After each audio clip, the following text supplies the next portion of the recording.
Ale kumanga motema moto yaya.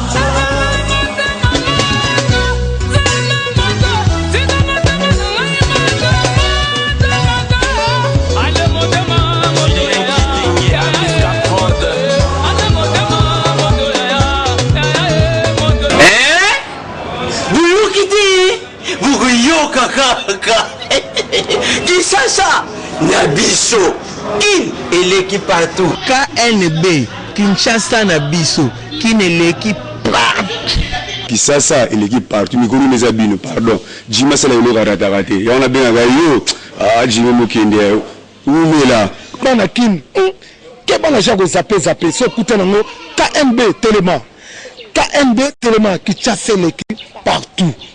Jinimu Kendi. Oumela. KNB ko zapé te so kuta nango check au Vandi.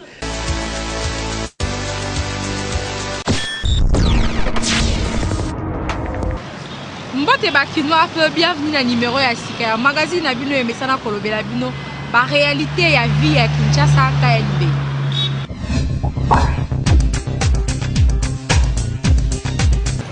Corneille Moulumba, porte-parole ya ba pionnier ya UDPS bazo revendiquer poste na primature na gouvernement oyo salama ici ya dialogue.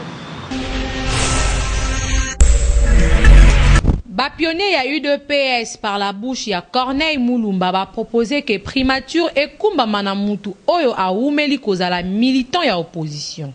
Rappel, il faut que ba pionnier oyo ba telemelaka Etienne Tshisekedi tangu a organisé qui conclave na Genval malgré UDPS azalaki partie prenante na dialogue kasi groupe ya ba pionnier ya UDPS oyo ba participa ki na dialogue wana. Yango lelo ba komi ko revendiquer poste ya primature po baza ko se considérer comme ba doyen na opposition. Kasi ba militant pe ba tikala ki indifférenté. Normalement primature wana bango bakeko wela na OIA et qui n'est pas caméré et qui n'est pas corner et qui n'est ni biso toza ni de près ni de loin et ça lokola imana linga lokola joueur na ye alinga cha mususu etali vite atteint quand même fois ça na soni na komba IDPS bango bakanisa ka soka somi komba IDPS ndazu maela ko gérer mbokoyo qui serait de mandater Corneille Moulumba kuna te soki ye akoluka poste na bango ya primature kuna azala garant nango ame ki pionnier ngo ya za ko welela ngo ngai pionnier soka komi komba IDPS azu yango étiquette IDPS ndako ko gérer kizo to sango na Congo biso la IDPS to luka primature te on n'a pas besoin de la primature biso la présidence o ba ko sala kuna eza engagé ka bango moko engagé IDPS te on ba pesa biso premier ministre on ba pesa biso soki ministre à finance toza nango besoin te oya zo de kamewana aza IDPS te selon ngai batika ba ventir wana zo kende na komba IDPS parce que d'abord on a nous soki Corneille Moulumba zo lo ba keno ba pesa primature dialogue na bango ya oyo wana il n'a même pas pesé. Quelques militants oyo bandima ki koloba na micro ya KNB bango pona bango bazo reconnaître ba pionnier wana te na UDPS oyo etikali même pas ko participer na dialogue alors que bango bazalaki kuna po bango ekomi distraction d'où population azo luka mutu oyo akopesa ye solution na ba problème na ye po ba politicien bazo luka kaka ba poste mais bazo sala allusion na pasi ya peuple te Kinshasa et l'équipe partout. Le Premier ministre sortant Augustin Matata Ponyo a déposé le budget 2017 dans l'Assemblée nationale où ils allaient réduire à 15% par rapport au budget 2016. Bakino Batikala qui peut indifférent et réagir.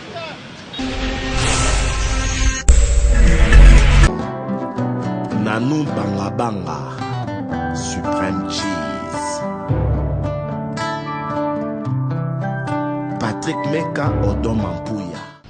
Premier ministre Augustin Matata Ponyo azalaki mardi na bureau ya Assemblée nationale et pas ya président ya Assemblée ko déposer le projet ya budget 2017 mais projet yango ba réduire yango de 15% donc au lieu de 6 milliards ngezaki année et commis à 4,5 milliards. C'est pourquoi le lot magazine na bino tozo solo na ba kino ba mekana ko pesa point de vue na bango par rapport ya réduction ya budget malgré que premier ministre a lobby que les autres de prendre na chute ya cours ya ba matière première na ya pétrole boyoka ba kino ndenge ba lobby na miko akayema ba recette oignon so gouvernement do sala na ba makambo nyonso mboka ezomona na te c'est tout à fait normal que budget kita. Mais puisque bango balobi que non, na année oyo ba koki ko organiser ba élection té parce que bana mbongo té. Lokola ba bazui ba sali ba accord na dialogue et que ba organiser ba élection en 2018. Et ça est le côté puisque ça déjà ba accord. Ça déjà ba accord déjà ba signé. So ba luka mbongo so li banda so ki wapi ba élection ko sale makaka. En tout cas pour na bidjona le kwande bache bidjona vraiment dans na sécurité l'élection ekoki ko salama. Alors pour ba sali yango ndengwana pour na ko casser précisément l'élection et salamate. Ce sont des enjeux politiques. Tant toujours le bas, le but va se réduire à 15%. Au lieu de 6 milliards, tu comme à 4 milliards, quelques. Au moment que les Arabes makamoko ndenge na bango kaka, ils abangé na bango, ils abangé na bango. Nous soyo, ils akapona, ils akapona ko simbisa baninga au bakoya sima, touché, ils akabangé na bango. Budget jamais na mboka eko réchité. Bango mo bayebi makambo eza na kati eza biso te mais bango moko bayebi ke so bakiti budget wana ya mboka bango moko etake ba politicien bayebi eloko nini ezo dérouler kati na bango moko wana mbo baza mabo ka bisema ya mbo wana ezaki na so ezaki na bakenzi oyo bakiti yango ndenge bakiti yango sikoyo mutu akokota wana na election wana akokota place wana teke akoso komatsango akoso kosala mosala pasi akokota so makati toza na pasi tokenda te wapi Congo eza mboka munene tokokita boye te tokoleka makambo bangola ba Brazza eleki biso oyo nini tozokenda te wapi. Quelques kino ba émettre ba vie na bango par rapport au projet ya budget oyo premier ministre a déposé qui na bureau ya Assemblée nationale.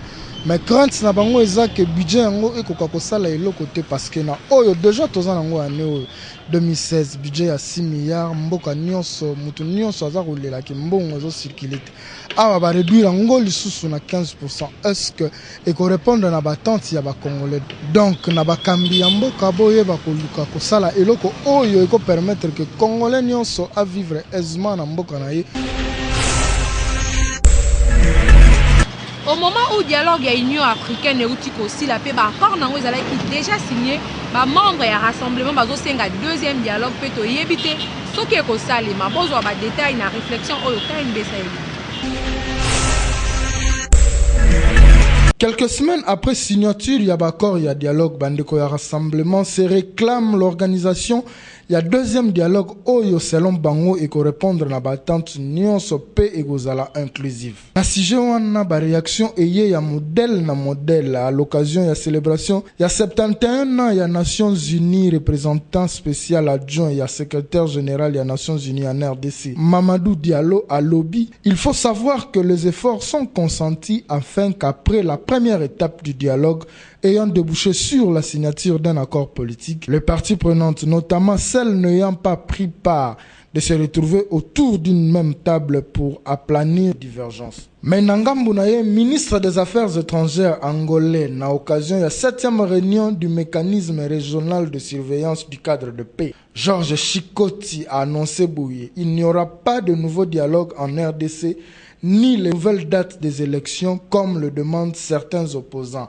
À Bakissi Lususu, na sommet ya Angola, il ne sera pas question de remettre en cause l'accord le 18 octobre. Le lundi dernier, to constata ki bandeko oyo bazalaki na cité ya Union africaine, bakendaki ko présenter rapport général établi après déroulement. Il y a des travaux on a pas chef de l'État, Nangambu Naye, chef de l'État a qualifié yango d'accord historique parce que eko résoudre ba problème nyonso oyo eza soulevé par ya ba composante de la classe politique congolaise nyonso na société civile. Na sommet oyo salami na Luanda ba chef de l'État nyonso ba prendre en compte ba accord politique nyonso oyo zalaki signé na dialogue. Yango une certaine opinion zali komi tuna ba ndeko ya rassemblement oyo ba komelaki ba chef de l'État ya SADC. Bazui réponse nini parce que souwe na bango ezalaki komona un deuxième dialogue ko s'organiser mais isika oyo bakotsaki requête bango ba prouver ba accord oyo et salamaki le 18 octobre. Mais il est grand temps na ba politiciens congolais nyonso ba planir ba divergence na bango pona ko bimisa mboka na ba difficulté oyo ezali parce que souwe ya congolais nyonso ezali komona mboka etambola malamu. Kinshasa eleki partout. Ex-président égyptien Mohamed Morsi a été condamné à 20 ans pour ce détail. La Cour de cassation égyptienne a entériné ce samedi dernier la condamnation de l'ancien président Mohamed Morsi à 20 ans de prison. Azalaki poursuivi pour le meurtre et yaba manifestant tango yaba protestation contre ba pouvoir illimité en 2012. Cour de cassation et juré responsable yaba affrontement meurtrier oyo eklataki na libanda ya palais présidentiel en 2012 entre ba soutien na opposition oyo bayaki ko dénoncer plein pouvoir oyo Mohamed Morsi a mis pesaki par décret. Organisation et défense des droits de l'homme, Amnesty International, est qualifié qui déjà premier procès de parodie de justice, c'est-à-dire procès dont le verdict est connu d'avance. Après destitution, il y a Mohamed Morsi en 2014 par le maréchal Abdel Fattah al-Sisi, l'autorité balance répression implacable contre confrérie islamiste de frères musulmans et Sika Morsi abimela naba partisanae. Mohamed Morsi aza révolutionnaire oyo azwaka pouvoir après printemps arabe pe azalaka démocratiquement élu. Asalaki révolution makasi metala lelo ndenge asuki. Oyo ekomeli Morsi était ya ba politicien mususu na Afrique parce que ezaka kate na révolution nde tokoki kozwa solution na makambo po ye akanisaki que soki abengani Hosni Moubarak akorene en maître mais tala lelo yo asuki na prison était ya bino Kinshasa eleki partout. Totuni bakino ba ebisa biso soki mutu azali chef quelque part to pe camarade na ye azali na droit ya koya ko commander na absence na ye.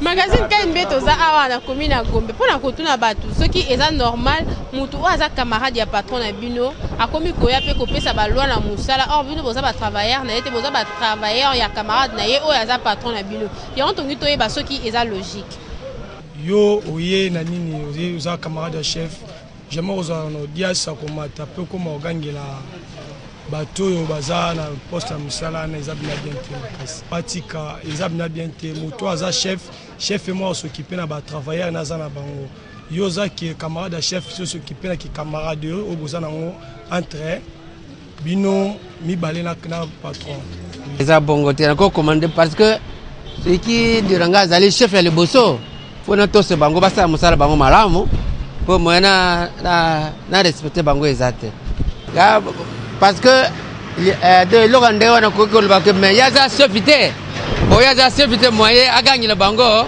exact comme sous patron mususu mona bazana azaka ko faire master na par rapport à travailler mususu aussi la travailler master na pour tout monde on a biso na misala na parking ya muninga sous des années à tonton de chargeane awa to ça musala bazo mena biso monga akala mingi te pas ya ko tonton azali awa pe kamita zoya soit mon ba mesh ozo mona na CO soit écoute on a sebo a okangela so mais était original yo afani mais là peut to take à côté les masana ba complexe ana parce que ce n'est pas bien que camarade na yo aza ba travailleur yo commission de ba travailleur ana ya yo non yepete nde o engagé bango ce n'est pas bien ce bongo toujours continuer na comportement na donc na limiter que quoi mboka iko évoluer so mutane ngona asubebisa musala bana to benga ka yelo ko la batabongo to benga ba lokola to benga le kwa sa munguna masalingi musala tambula malamu te kuma yo za camarade yo gangela ba travailler na kata musala non yo pesa ordre na ndeni uza camarade musala za yanga poto zo zana yo gangela ba travailler ba za ba responsable za la kate même nga so travailler salma be na ugangela ete na ko expliquer que non tala bu wana zaba wana to benga ba rugeye ça de loko ya yete alinga sa ngire ya Bon, tu as kolanda ndenge bakina ba uti ko déplorer vraiment comportement na micro KNB eza malamu te soki oza camarade ya patron suka na ndenge na ki camarade na bino eza te ke au déborder tina niveau musala comme ko commander ba travailleur en tout cas eza vraiment logique te camarade suka na ki camarade depuis travailleur aza travailleur ya patron da futara ye yo okoko kota makamna na bango en tout cas na mutu ayeba eloko nini azo sala Kinshasa et l'équipe lelo toluki toyeba soki mwasi ya libala mobali moko azolinga yo libanda to mutu nyonso azali na droit ya kozwa nimero na ye.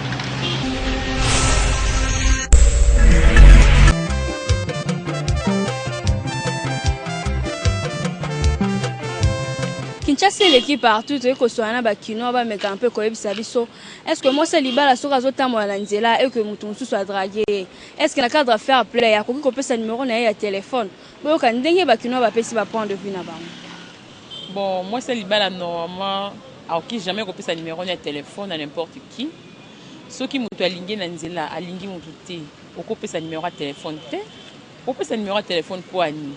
Qui jamais copier sa numéro de téléphone parce qu'avec le numéro de téléphone pour développer na une yo mtosi oboyé so oboyé malamu tika pe copier sa numéro de téléphone donc ngapo nanga moi c'est libala ko copier sa numéro de téléphone te na mutu oya lingité pour ta pesa numéro de téléphone wana mutu toujours la so déranger bano benga e ta pas be pesa ka libala na e ka des simplicité ka fidélité ou na loba basi babali yo oza ya mutu soko pesa longana po akoma makangu nayo moto na déranger libala na eza vraiment malamu te même mutu alingi même mutu a déranger makasi akoki kozwa numéro na ye te po apesa mutu soki ekomi ke azwi numéro na ye po apesa mutu seke asepeli na likambo wana mais tozomona yango mingi tokoloba nini baparinage eza ndenge na ndenge bato bazobalana d'une manière à l'autre misusu abalaki kaka mpona intérêt famille moi c'est ça mbongo mobala pese moi ça pese mbongo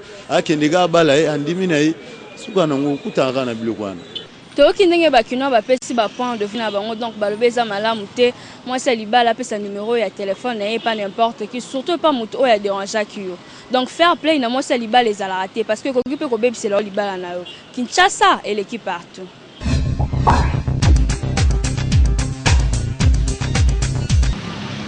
Swan le seul représentant ya Trust Company ozali na posa ya voiture ya kitoko kende kopona na site na bango et surtout que paiement eza kosala mandamda.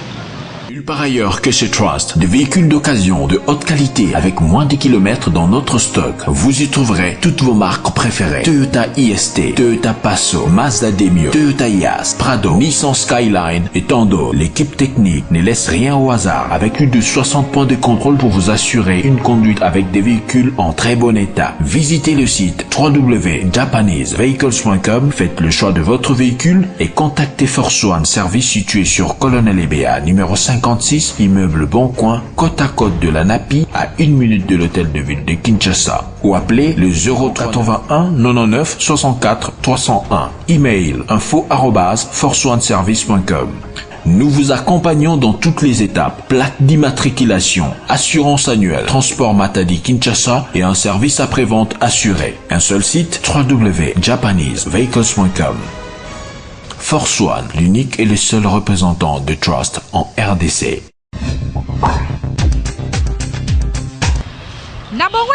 Le docteur Dieudonné Ngoy a expliqué cataracte et la méthode préventive. La cataracte, d'abord, c'est une opacification du cristallin. Le cristallin, c'est un organe qu'on trouve dans l'œil. Cet organe fait partie de ce que nous appelons le segment antérieur de l'œil. C'est-à-dire, quand vous regardez quelqu'un qui est devant vous, vous voyez une structure blanche qu'on appelle la conjonctive. Il y a la sclère là derrière, bien sûr. Et il y a la structure noire que vous voyez au niveau des yeux. Et cette structure noire, nous l'appelons cornée. Elle est transparente. Elle n'est pas noire. C'est la structure qui est derrière la cornée qui donne cette coloration noire. Alan Lofoli, spécialiste et à tourisme, a expliqué l'importance du tourisme. Penny ne revient que ça la curiosité à Batuna moment et tourisme.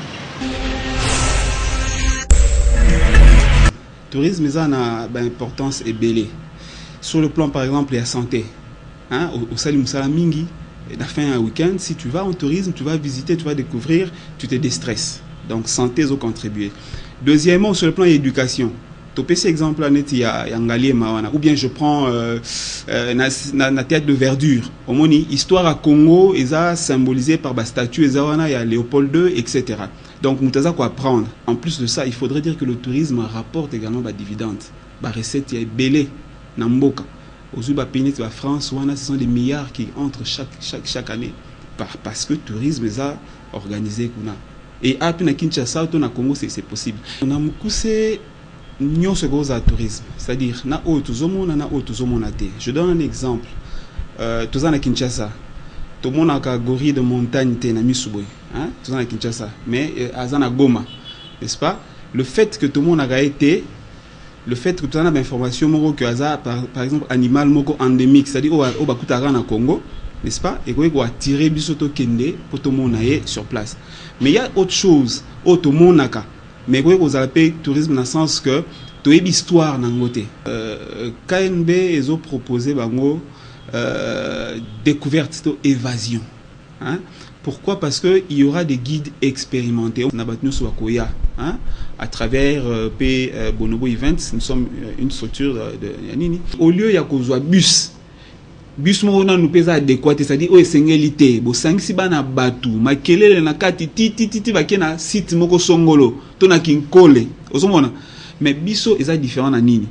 D'abord ba bus eza adéquat, donc ba bus mo o esengeli pour na sala tourisme ya mibale na kati ba bus to sala tozobenga éductour, c'est-à-dire guide molakisi moko na kati ya bus oazo tambola na batu dans un circuit eza ba bisika nyonso tokoleka avant tokoma bisika toza ko kende mutu aza na kati ya bus to bengi guide aza ko expliquer omoni bisika na 1900 kingani ezalaka boye omoni Kinshasa ebandande awa na yo mutu leka kana tango mususu oyebite et puis après avoir ko ça la circuit wana donc bisika nyonso tozoleka pona ko expliquer na kati ya bus nde tokei vers esika kozala point de chute na biso esika ba activité ce ko salema pe parmi bisika tokokende pour certaines personnes na lola ya Bonobo on va visiter endémique, c'est-à-dire kaka na Congo et puis aza na 98% génétiquement kokaina mutu, c'est-à-dire kani mutu na marambu ebele omoni que eza découverte mbawana eza évasion.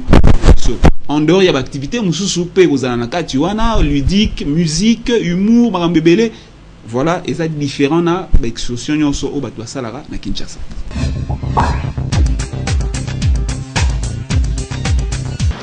Mwana mobali mwasi ya yaya na yo azali leki par rapport na yo soki bozokanda ndako moko atindi yo etinda okokende to koboya.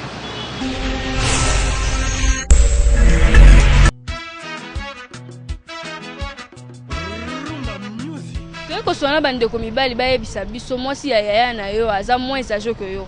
Mais soka yé pas mobali na ye musala na ye atinda ka yo, donc respect vraiment exacté. Est-ce que on continue quand on ne pas à moi si à Yayato on reçoit décision à Kotika parce que on kota là que Aza petite soeur par rapport à yo. Oui, on a dengue balobi na micro ya KNB. Auti nanga e do iloko mo boy donc par exemple na bon exemple a bela auti nanga kiss na kina sombelier mais auti na blo mote ke o julanga mai par exemple em soit sanga be jombo resumi nanga lipa eza kitoko te bloko na. Eza bien te parce que na kopé c'est respect na ko Aza moi si ya grand frère. Il fallait yépe appeler un respect à Obakemo. Malgré na moi si un grand frère naie, mais il y a un mukolo par rapport à Ngai. À qui jamais qu'on se permette en continue d'anga n'importe quoi. Voilà na compte du matin. Bitina grand moi ça grand frère na kokende yango. Mais mai ya ye moko. OK afongola congélateur azwa mai. Isi nganga na se elango. Wapi na zemi teke zema munene. OK na comprendre que na okelo mawa ke ndeko na ngai comme dana etamo boy fatigué. Na c'est les faveurs yo za bien normalement mignon so bien OK yo moko telema ozupe mai o meli siko tini wana ko vuka baninga on a bien na normalité alika mo vuka baninga ba respecter pe biso atake ba ya ba bali bango ba ba ba ke mutu wana tellement za ki déjà grand frère na nga avant que yana bala ye apesa nga respect na nous o abande ko pesa nga na kala o ezate ke ya bolingo komi ya sika abana ko zwanga na valeur te po ke komina ya na nga wana eza bien te. Que par respect à Rokene pose à moi ça yaya mais il faut toujours respect zala lorsque il y a une famille à Batokouti l'équipe yaya faut toujours respecter Kinshasa et l'équipe to solo lina bana mibali bayebisa biso pe bapesa biso ba point de vue na bango ozotambola na nzela okuti mwasi na yo elamba na ye ekatani me mwana mobali mususu mutu azobomisa ye.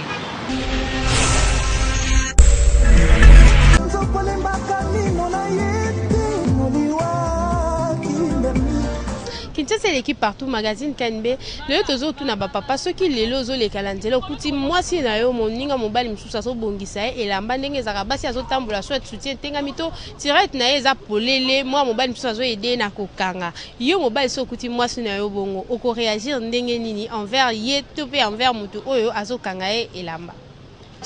Moi ça me nanda fois ça qui t'attend nanda qu'on a amitani njoto alati bien juste ça bien mais so yeza kilanzela yo bengi mutabu ngusaye wasa kaza mwasi mabe so na kangi fana bien ngani nanda ko libali fe kufa bon na place wana okanza déjà no makanzi ko zalaka ya mabe puis c'est azali mwasi ya bato hein même mobali azo bongisa il faut ebaka azali mwasi ya bato mwasi pe faut pesa dignité nzoto na po place nyozo tambola. Oui, bah, kozali mwasi ya bato. Donc, c'est pas n'importe qui a koko ya kosimba nzoto no. Na place wana, vaut mieux zala muninga ne mwasi mutako kosala eloko ndengwana ke mobile. Réaction na place wana ezali place publique. Jamais na kosala réaction mais na kolobela nde mwasi. Puis c'est na kosatake na mobile na onte. Na kosatake na mwasi. Hein? Après mobile na kolobela na ndenga ke mobile, wa comprendre. Ce mutu ana ebita vraiment l'état ne mutu akabola biso mais ce cas ndeko ya mwasi ndoka mwasi be jamais inutile ba no simba kaya bu soit soutien soit ce qui ja olinga ninga nati o ya ngai soki na loba ni mama bongse lamba soit muninga mwasi aya bongse o mobile obo jamais possible en tout cas ala la sona chengati a okende cela ebisa na mbali na ete na minute wana ala na ye mobile na mwasi na sangisa bana ko beta. Tout remarquer que quelque chose est bongo et comme Elion Lanzela, il y a des amis femmes, il y a des amis filles. Il faut faire appel à une jeune maman ou une jeune fille à aider le Corona au lieu de faire appel à un garçon. C'est pas vraiment bon. C'est pas vraiment bon. C'est pas intéressant comme on a un autre garçon toucher le corps d'une femme d'autrui. Et quand ça l'appelle une femme qui fait appel à moi, par exemple Nanzela et le Kabongo, je ne peux jamais intervenir. Boti kolanda ndenge papa ba répondre la micro la biso msusu kutabi akobunda na ye donc boko beba na mwasi na mobala robeta bino po eza en sens te ye aza mwasi ya mutu mais msusu pas le bino akotomboka mais aoza quand même de manière ya koloba et puis eza malamu te mwasi faut luka muninga na ye mwasi abongisa ye elamba parce que ata mobala na moni yote mais bande comme mobali pe ba koyi koleka ntia ba moni donc ba ko interpréter encore mabe Kinshasa et l'équipe partout. Merci l'attention et fidélité au bozo lembate kopesa na magazine na bino ya lelo ekomi na suka to présentaki yango na gare centrale to kutani lobby na numéro ya sika ya Jili Bluma pe bo continuer koyeba ke Kinshasa l'équipe pa.